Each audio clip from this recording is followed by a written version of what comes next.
भांटू की कहानियाँ। एक गांव में रितेश अपनी बूढ़ी माँ निर्मला के साथ रहता था। रितेश की कुछ ही महीनों पहले रेखा नाम की लड़की से शादी हुई थी। रेखा बहुत ही अच्छा गाना गाती थी। रेखा, मैंने तुम्हारी माँ से सुना था कि तुम बहुत ही अच्छा गाती हो, थोड़ा गा के भी सुना दो, तुम मजा आ जाए। लेकिन अभी माँ जी के सामने कैसे गा सकती हूँ? क्यों बेटा, मेरे सामने क्यों नहीं गा सकती? मैं क्या तेरी माँ नहीं हूँ? मैं भी तो देखूं कि मेरी बहू कितना अच्छा गाती है। अरे माँ जी, ऐसा मत बोलिए, मैं गाती हूँ। आए हो मेरी जिंदगी में तुम बहार बनके, आए हो मेरी जिंदगी में तुम बहार बनके, मेरे दिल में यूं ही रहना है। निर्मला की पड़ोसी ललिता के बेटे मोहन की शादी भी अभी कुछ ही दिनों पहले हुई थी। एक दिन दोनों सास अपनी अपनी बहुओं के गुणों को बहुत बढ़ा चढ़ा कर बात करती हैं। अरे ओ ललिता, मेरी बहू बहुत अच्छा गाना गाती है और उसकी आवाज बहुत सुरीली है। निर्मला, तुझे क्या लगता है मैं अपने बेटे की शादी किसी हरी गहरी लड़की से करूंगी? मेरी बहू भी बहुत अच्छा गाती है। मेरी बहू के सामने तेरी बहू का गाना फीका पड़ जाएगा। तो ठीक है, चल हम अपनी बहुओं के बीच गाने का कंपटीशन करा के देख लेते हैं। मुझे मंजूर है निर्मला, लेकिन हारने के बाद ये मत कहना कि मैंने तुझे मौका नहीं दिया, इसलिए फिर से एक बार सोच ले। निर्मला ललिता की बात सुनकर थोड़ा गुस्सा हो जाती है। तो फिर ठीक है, कल सुबह 10 बजे हमारी बहुओं के गाने का कंपटीशन होगा। फिर दोनों अपनी अपनी बहुओं के पास पहुंचती हैं और उन्हें सारी बात बता देती है। मोहन जी, ये आपकी माँ कहीं बुढ़ापे में सठिया तो नहीं गई है, जो ऐसी उल्टी सीधी शर्त लगाकर चली आई? मुझे तो गाने का को भी नहीं आता।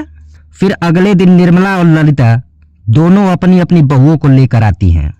चलो अब देख ही लेते हैं कि किसी की बहू में दम है और कौन पानी कम है।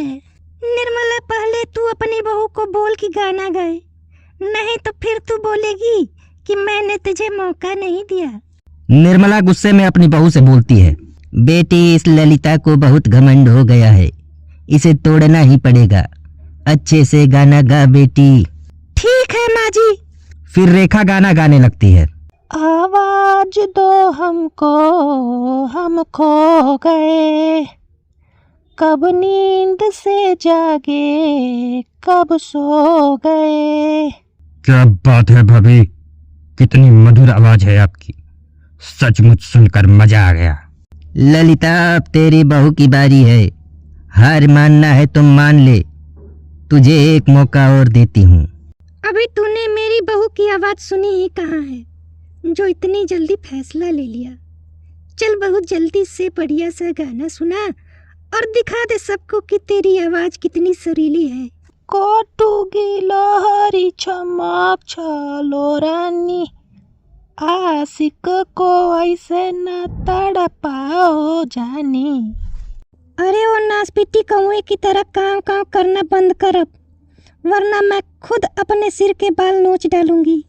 सरिता को सबके सामने शर्मिंदा होना पड़ता है। वो बहुत बुरा महसूस करती है। सरिता को रेखा की सुरीली आवाज सुनकर बहुत जलन होता है कि उसकी आवाज इतनी अच्छी और सुरीली क्यों नहीं है।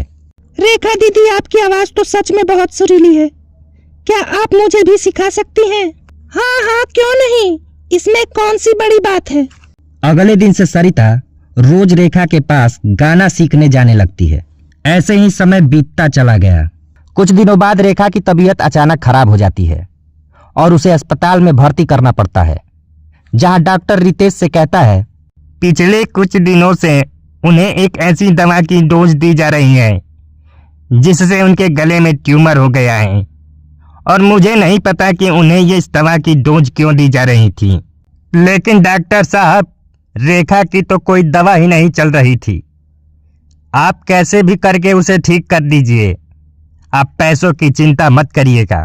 देखो रितेश, रेखा का तो ऑपरेशन ही करना पड़ेगा, लेकिन इसमें बहुत खतरा है। आप कुछ भी करके उसे बचा लीजिए बस। कुछ दिनों बाद रेखा के गले का ऑपरेशन होता है। लेकिन वो बच नहीं पाती और मर जाती है। इस घटना से रितेश बहुत दुखी हो जाता है। धीरे धीरे समय बीतता है। करीब 1-2 साल बाद एक रोज गांव की चंपा शहर से लौट रही होती है। रात बहुत हो चुकी थी। जंगल के रास्ते चंपा घर जा रही थी। तभी उसे पीछे से गाने की आवाज सुनाई देती है। अब चंपा ये तरह तरह के गाने सुनकर हैरान थी और जैसे ही पीछे मुड़कर देखती है उसकी हैरानी का ठिकाना नहीं रहता। अपने पीछे एक चुड़ैल को गाना गाते देख वह बहुत डर जाती है। ए, क्या बोलती तू? आदि क्या नरकलोक में? इतना बोलकर चुड़ैल चंपा का गला दबाकर उसे मार डालती है। रितेश बेटा, चंपा को जंगल से आने वाले रास्ते में किसी ने मार डाला। न जाने किसकी दुश्मनी होगी उस बेचारी से। एक रोज देर रात मोहन नशे में झूमता हुआ घर की तरफ बढ़ रहा था। तभी अचानक उसे एक गाना सुनाई देता है। जैसे ही मोहन पीछे मुड़ता है उसके पीछे एक चुड़ैल खड़ी नजर आती है जो उसे देखकर गाना गा रही थी। तुझे देखकर तो ऐसा लग रहा है जैसे तू एक चुड़ैल है। मेरी आंखें तो ठीक है ना, या फिर नशे में मुझे मेरी सरिता नजर आ रही है? वो भी किसी चुड़ैल से कम नहीं है। जीना हराम कर दिया है इसने मेरा। खैर छोड़, तू कोई भी हो, मेरे साथ अंताक्षरी खेलना चाहती है क्या?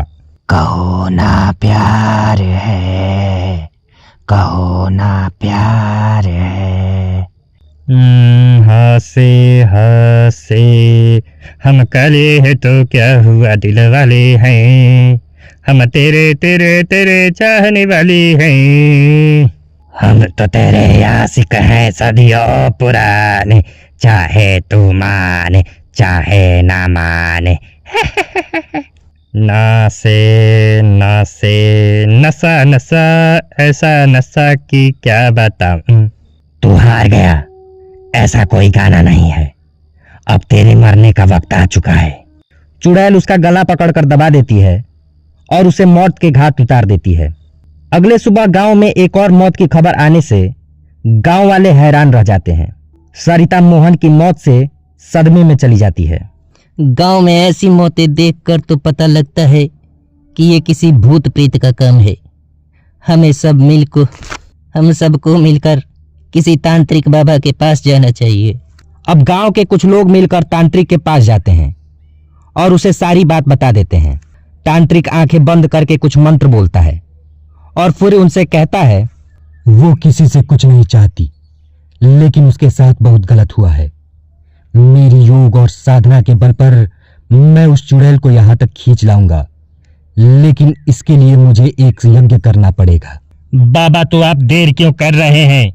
आप जल्दी से उसे यहाँ बुलाइए और उससे पूछिए कि वो ये सब क्यों कर रही है। तांत्रिक और गांव वाले सभी यज्ञ पूजा करना शुरू कर देते हैं। तभी वहां वह चुड़ैल आ जाती है। वह बहुत गुस्से में थी। क्यों रे सरिता, तूने मीठी मीठी बातें करके मेरा भरोसा जीता और फिर मुझे धोखा दे दिया। तू रोज जो चाय बनाकर पिलाती थी उसमें ऐसी दवा मिलाकर देती थी जिससे मुझे गले का ट्यूमर हो गया और मैं मर गई। तेरे पति मोहन को भी मैंने ही मारा था, जो तुझे शहर से वो दवाई लाकर देता था। चुड़ैल की बात सुनकर सरिता के हाथ पांव कांपने लगते हैं, क्योंकि वह चुड़ैल और कोई नहीं बल्कि रेखा थी। रेखा, मुझे नहीं पता था कि तुम्हारे साथ इतना गलत हुआ है, लेकिन अब बस बहुत हुआ। इन बेगुनाह लोगों को मारना बंद करो, विनती करता हूँ। और तभी चुड़ैल का शरीर जलने लगता है और उसे मुक्ति मिल जाती है।